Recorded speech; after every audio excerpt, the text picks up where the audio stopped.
Hi, everyone. Good evening. Thank you for joining us. I'm Dr. Emily Richardson. I'm one of the optometrists here at the KSB Lawless Eye and Vision Center. And I'm here to talk to you a little bit about the importance of preventative eye care. The eyes are the window to our health. And you might have heard that, the windows to seeing how things are going with your systemic health. And I want to kind of explain a little bit about why today and the importance of having those routine examinations and screenings, regardless of whether you can see well or not. So let's get going here and move on. We talk about preventative care, preventative health care. We go to our doctor regularly. We go to our dentist every 6 months like clockwork, right? But what about those eyes? How often do you go? And I want to talk a little bit about when it's important and what the routine should be for every individual. But just knowing that comprehensive eye exams are important at every age and different life stages along the way to make sure your vision is strong, but also that your eyes are healthy and that your systemic health is healthy. Different conditions we can see from the eyes, and we'll explain that here just shortly. So a comprehensive eye exam goes beyond just seeing how well you can see. Can I see 20/20? How well can I read the chart and see the board and see the street signs? It's a lot more than that. Seeing clearly is important to us. Don't worry. That is one of our first things we do in a comprehensive eye exam. But we also want to find different things and treat your eye health. We can find different eye diseases early with a routine health exam. We can detect and monitor other systemic conditions that you might have or medications that you're taking for those conditions that could affect the eyes. And finally, we want to be able to prevent any future vision loss by monitoring and detecting things early. So let's talk a little bit about a comprehensive eye exam versus a screening. We hear a lot about vision screens, especially with young children or at the DMV. You do have a vision screening when you go there. So the first thing that we always think about is how well can I see? So the first thing we think about with the screening is your visual acuity check. And that is a measure of how well you can see. Then we also check your peripheral vision or your side vision, especially at the DMV. We want to make sure that you can see things in your car as you're looking, right, left, watching traffic. But there are some eye conditions that can directly affect your peripheral or your side vision. So that's often checked there. Furthermore, especially if you're at your primary care doctor or another specialist visit, they might also check your eye muscles and how they move. They'll tell you to follow that light in all different directions. They'll also maybe shine the light towards your eyes to look at how your pupils, that colored part of your eye, how the iris and the pupil responds to light. And those are different ways to not only check how the eyes are functioning, but how your brain is functioning. Those are very neurological or brain responses to the light. And so those doctors are looking for more than, again, just your eye function, but also how your brain is responding to that stimulus. And so those are some of the main things you might find at a screening, or what I would call a screening. Now, at a comprehensive exam, we do much more. A comprehensive eye exam can sometimes you plan on taking usually an hour to an hour and a half, specifically doing these different tests, not only checking your vision, checking your side vision, checking your muscles, but we also check your depth perception, we check your color vision. We continue on into the health exam and check your eye pressure, and then we check the health of the front surface and the inside of the eyes with the dilated eye exam.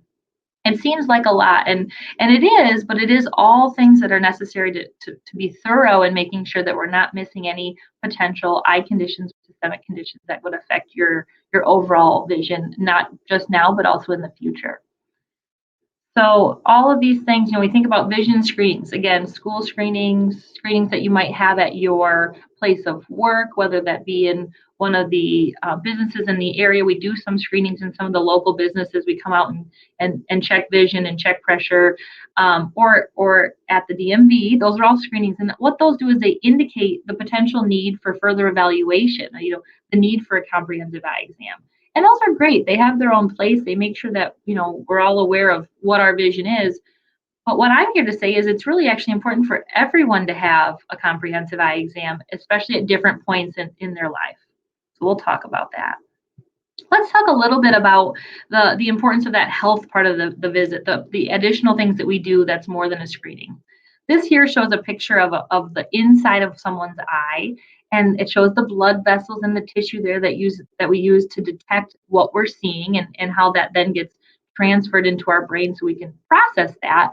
And different conditions, and not just eye conditions, but systemic conditions, can affect what this image or what this picture looks like when I look into your eyes.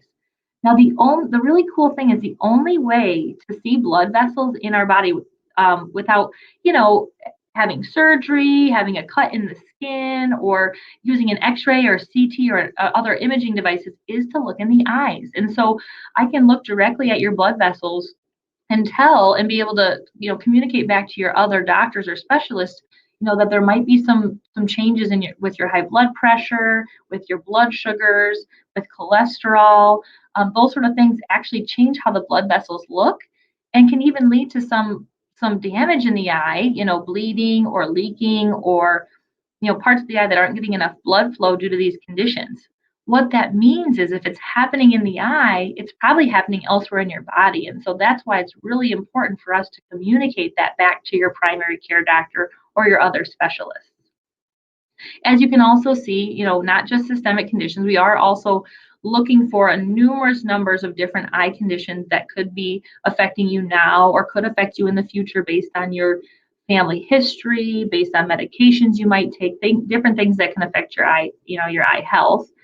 It's funny, a lot of different eye diseases that are common go unnoticed for a long time because they don't truly affect you or don't truly cause symptoms right away. And so we can see some of those things and make sure we're detecting early and monitoring early so that we can prevent damage or vision loss from that.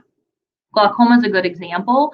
Glaucoma, is a condition that causes damage to the optic nerve. That's that lighter colored circle where the blood vessels are coming out in that picture there. And when you have damage to that, it actually leads to a loss of your peripheral vision, or kind of like tunnel vision. The problem is you don't feel your eye pressure being high. It doesn't necessarily cause eye pain or blurry vision unless it's really high. But there's lower levels of elevated pressure that could cause damage without you even feeling it. And so we check your eye pressure and we check the health of your optic nerve at all comprehensive eye exams. And that's important to kind of measure and look for any early signs of damage. Also, different conditions like autoimmune disorders, lupus, conditions like multiple sclerosis, Graves' disease can all be things that are detected within the eye. We also, unfortunately, can detect different things like cancers or different tumors that could cause swelling of the optic nerves, cause bleeding in the eyes, and those are things that we can find on those routine eye exams. All things we want to try to avoid, obviously. So one thing that kind of come up, this is changing gears a little bit, but one thing that's kind of come up in a lot of discussions, especially recently with people being home more and not wanting to go out for different appointments is, what about those online, vision tests, the things that I can just log in and they'll look at me and they can get me a glasses prescription. That's great. That's, again, like I just said, that's one resource we have to providing only one element of an eye exam, and that's the refraction or the process we do to get to a prescription for glasses or contacts.